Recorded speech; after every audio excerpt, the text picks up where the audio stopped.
Marichou mu nekk série boo xamante ne lëmbe na àdduna Bijou donc ñu recevoir leen fii ci plateau Yeewu Leen ñu wax ñu ci seen production bi ak seen ñëw bi ñu ko andi ci télévision Futurs Médias. Voilà Alfie la dernière fois maa ngi koy annoncé ci biir people yi ñuy def ci Yeewu Leen di leen wax que Pod et Marichou dafay ñëw sur la télévision Futurs Médias ñu am sur le plateau Momo Edou nekk ay acteurs ak aussi Pod moom nag acteur la en même temps mu nekk directeur artistique. kan moo ci Pod.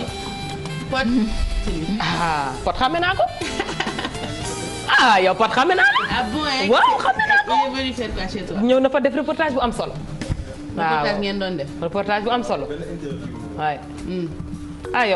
yow Pod yow na ko jekk ni yow bañ déggee Pod et Marichou sax xamoon nañ ni yow la ah. muy série bi nga xam ne Bijou dañ ko doon xaar. mi ngi buzz mi ngi buzz de. donc ce que j'aimerais savoir déjà bonjour bienvenue ci plateau Yeewu Leen bi c'est avec plaisir que ñu recevoir leen fi série bi kañ la nar a ñëw biir télévision Futurs Médias ak surtout saison 2 bi lan ngeen di waajal na ci ndax première saison bi les gens ont bien aimé. donc damay nuyu yéen ñëpp ñu nekk plateau bi nuyu aussi tous les téléspectateurs de Yeewu Leen. bon voilà série bi comme nañ ko xamee def nañ saison 1. boo xamante ne pare nañ ko c'est vrai que sénégalais wan nañ ñu ne que bëgg nañ ko donc ñuy préparer saison 2 incha allah c'est prévu en avril. donc dañu war a juste valider date bi exactement. début avril fin avril parce que je sais que ñi koy xaar bëri na am na ñu bëri dañuy laaj kañ lay ñëwaat et tout ça pour xam à peu près ban période la début bi fin bi. pour que ñu xam lan la ñu war a xaar. voilà donc su yéexee ba yéex mën naa ni mi-avril. waaw entre suñu producteur moo war a valider loolu rek ak je pense ak Bouba mais je pense que ay détails yu ndaw moo des pour ñu valider date bi exactement mais ce qui est sûr mooy mardi lay daw ak samedi.